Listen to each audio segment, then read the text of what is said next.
primera transcripción y luego traducción, tienen unos factores de transcripción basales. ¿Sí? Porque siempre se está dando. En cambio, hay ciertas proteínas que solo se requieren en un momento dado de la vida de la célula. Por lo tanto, no puede utilizar los basales porque los basales se utilizan para todo. ¿Ya? Debe usar otros que sean inducidos en algún momento de la vida de la célula. Ese, por ejemplo, es el E2F. ¿En qué momento es inducido? En el ciclo celular. ¿Ya? Entonces vean ustedes aquí, el E2F ya está aquí, pero está unido a este RB que hemos dicho. ¿Ya? Al estar unido, el E2F está inactivado. Cuando se inicia el crecimiento celular, el ciclo celular, a esta proteína la van a fosforilar. Vean ustedes aquí, se fosforiló. Al fosforilarse, suelta al E2F. Lo suelta, por lo tanto, este E2F se va y se une al ADN. ¿Ya? ¿Para qué sirve eso? Para lo siguiente. Vamos a unir ahorita un poco lo que hemos hecho. Ciclina D y CDK 4 y 6. ¿Se acuerdan que eran dos ciclinas para la fase G1? Cuando la ciclina se une al CDK, ¿qué pasa con el CDK? Se activa. ¿Qué hace? Fosforila. ¿A quién fosforila? Por ejemplo, RB. PRB quiere decir proteína RB. Lo van a encontrar así o lo pueden encontrar como RB sola. Lo mismo. ¿Ya? Esta, al fosforilarse, suelta ¿a quién? A este factor de transcripción E2F. Al soltarlo, este se trasloca al núcleo y se une al ADN, pero no a cualquier parte del ADN, sino solamente a ciertos genes que deben inducirse en un momento de la vida de la célula. ¿A quiénes va a inducir? Genes de la fase S. Es decir, genes que van a generar proteínas que se requieren en la fase S. ¿Qué proteínas se requieren en la fase S? En la fase S que se da duplicación del ADN, ¿no? ¿Qué proteínas se requieren para ¿perdón? Helicasa, DNA polimerasa, tocoisomerasa, etc. Esas proteínas solamente sirven para la duplicación del ADN. Solamente sirven en fase S, ¿no? Entonces, por lo tanto, estas van a ser inducidas por este factor de transcripción. ¿Que de dónde inició? Desde que se empezó a crecer la concentración de ciclina D. ¿Ya? Entonces, empieza la concentración de estas, llega a un punto máximo, se activa toda esta vía y se dispara la traducción de helicasa, polimerasa, etc. para poder hacer duplicación del ADN y hacer, por lo tanto, la transición de G1 a S. ¿Vamos bien?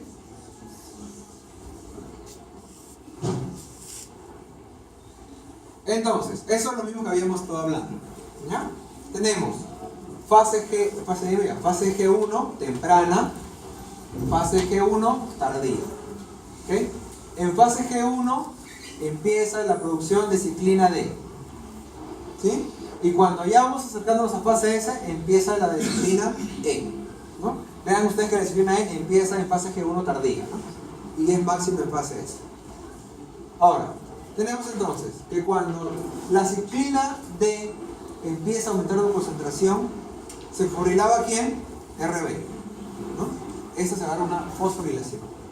Pero, cuando más nos acercamos a la fase S, debemos acelerar ese proceso de generar proteínas de fase S.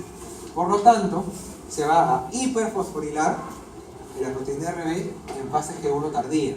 ¿Y quién es encargado de eso? Ciclina E con su respectiva CDK. Entonces, ¿quiénes fosforilan la proteína RB? Inicialmente, ciclina D con CDK4 y CDK6. Y luego, ciclina E con ¿cuál CDK? CDK2. ¿No?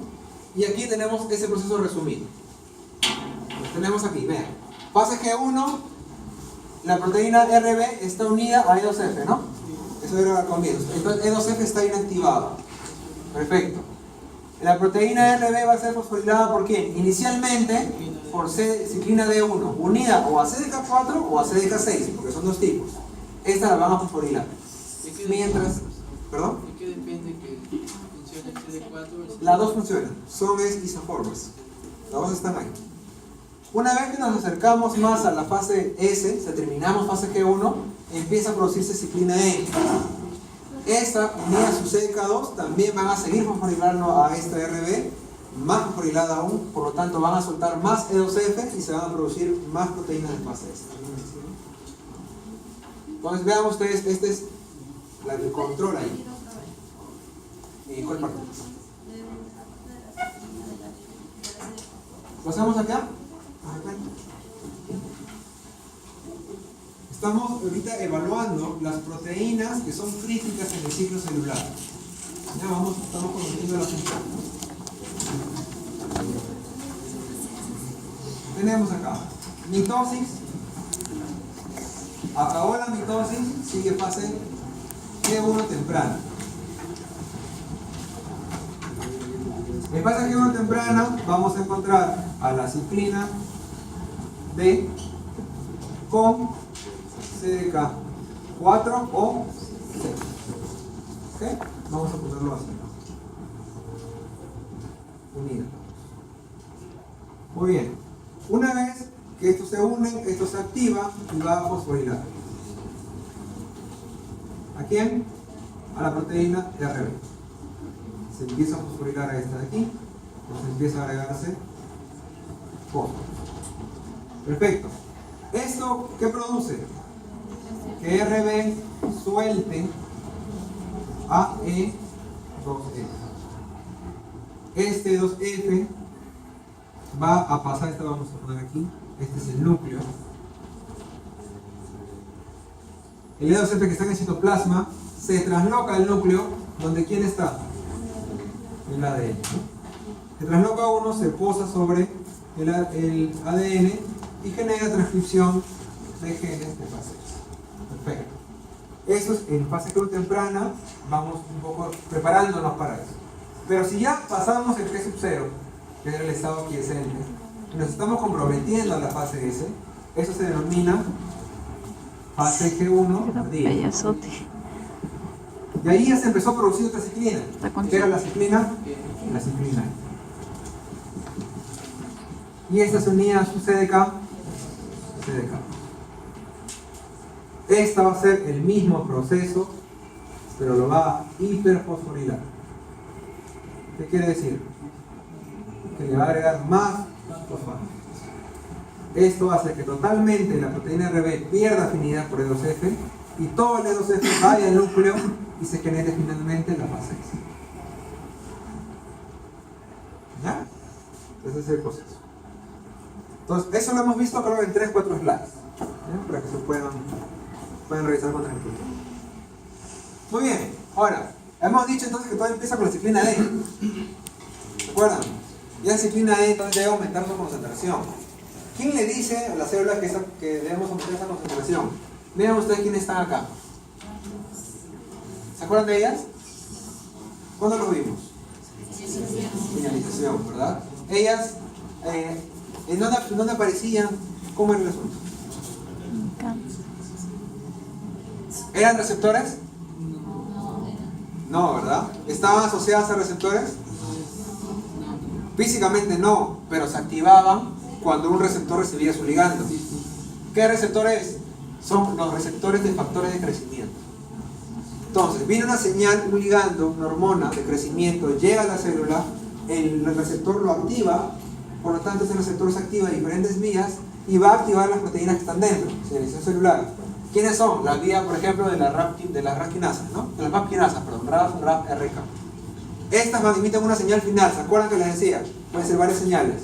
Una de esas señales es, oye, hay que producir ciclina D. Empezamos a producir ciclina D, esta se va a unir a sus CDKs y vamos avanzando en el ciclo celular.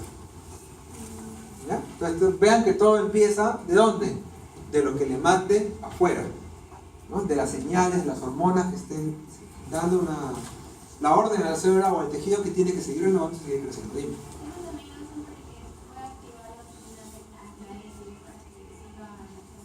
Sí, si el factor de crecimiento sigue dando señal, continúa a ese punto. Y hay varios receptores aquí. Entonces, vean ustedes qué lo sucede. Acá tenemos las vías que habíamos visto, ¿verdad? El PI3K, el JAK, el RAS. ¿No? El RAS es el principal visto en proliferación. P3K y AP también está involucrado en proliferación y también supervivencia. ¿Qué quiere decir supervivencia? Evitar la apoptosis. Evitamos la apoptosis, sobrevivir. No necesariamente te vas a dividir, pero sí vas a sobrevivir. Y la otra, proliferación. Sin embargo, como ustedes han visto en la clase pasada, P3K está muy involucrada en cáncer también. Y además vieron un slide en el cual estas vías se intercambiaban entre sí. O sea, de alguna forma, en algún punto esta vía puede activar esta otra vía. Entonces todo está correlacionado. No solamente es la vía de la MAP-quinasa, sino es un poco la activación de todo. En este caso, por la disciplina D, vía de las MAP-quinasas con RAS y RAF, ¿no? En cáncer habíamos dicho hay un tipo de RAS. ¿Cuál era? KRAS, ¿se acuerdan? Y había un tipo de RAF también en cáncer de colon, BRAF. Yo creo que lo vamos a recordar. Seguimos avanzando. ¿Se acuerdan? El primer checkpoint que pasa es que una de las cosas que censaba, aparte del tamaño celular, ¿qué era? El daño del ADN, ¿no? Entonces, hay una proteína que ustedes la deben conocer muy bien, que es la P53. ¿Qué es la P53? ¿Eso? Ya es un supresor de tumores, ¿cierto? ¿Por qué es un supresor de tumores?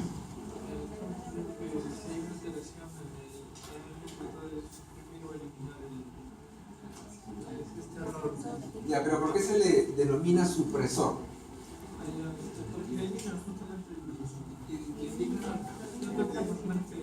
Es la idea.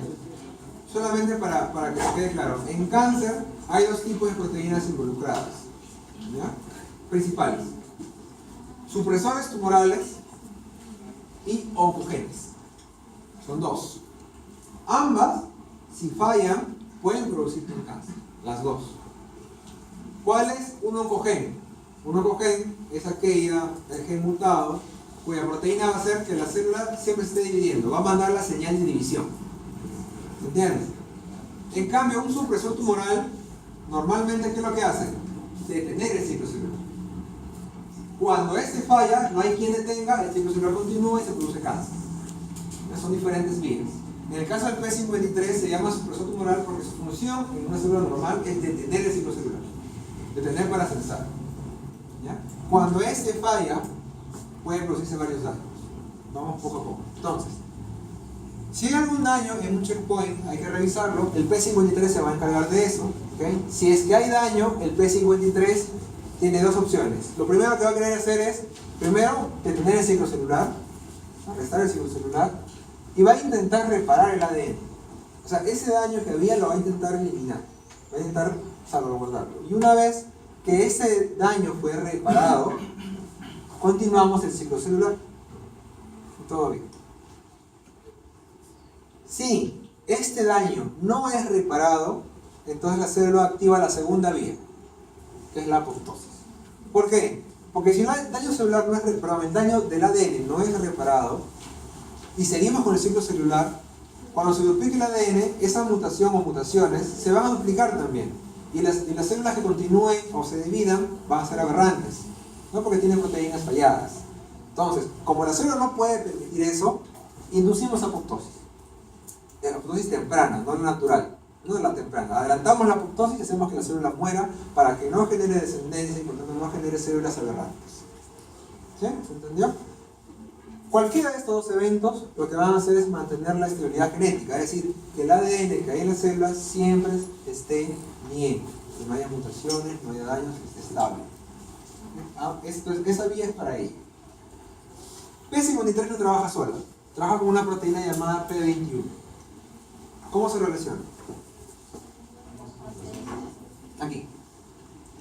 Cuando hay una lesión en el ADN, P53 va a aumentar su actividad, va a aumentar su concentración. ¿Y esto va a hacer qué cosa? Esa señal del P53 va a llegar al núcleo y en el núcleo se van a generar proteínas P21. O sea, el primero es P53. Si hay un daño, voy a empezar a inducir P21. Se induce producción de P21. ¿Y cuál es una de las funciones de P21? O dos de las funciones. Vamos a actuar sobre las CDKs inhibiéndolas. ¿Qué hacía la CDK? Fosforilaba y permitía la constitución del ciclo. Entonces, si P21 lo inhibe, se detiene el ciclo. Y también va a actuar sobre otras proteínas de la replicación del ADN, para que estas no estén activas. Entonces, detenemos el ciclo. ¿Ya? Y lo hacemos primero P53 y luego P21. Una lleva a la otra. La P53, las señales de daño le van a llegar a ella. Hay otra señalización distinta de varias proteínas que le avisan a P53, que no la vamos a ver aquí. Pero P53 es el regulador master, se dice, no es el principal. Es el que recibe la señal de daño y el que da la señal de detención del ciclo celular. ¿Y a quién atacaría o a qué tendría que ser la vertificación del ADN de la célula? ¿Qué detiene la P53 mutación? Una célula. No, una mutación en ese gen. Una mutación en ese gen. Existe, hay un síndrome Li-Fraumeni. Es una enfermedad hereditaria cuya característica genética es que son mutaciones en el gen del P53.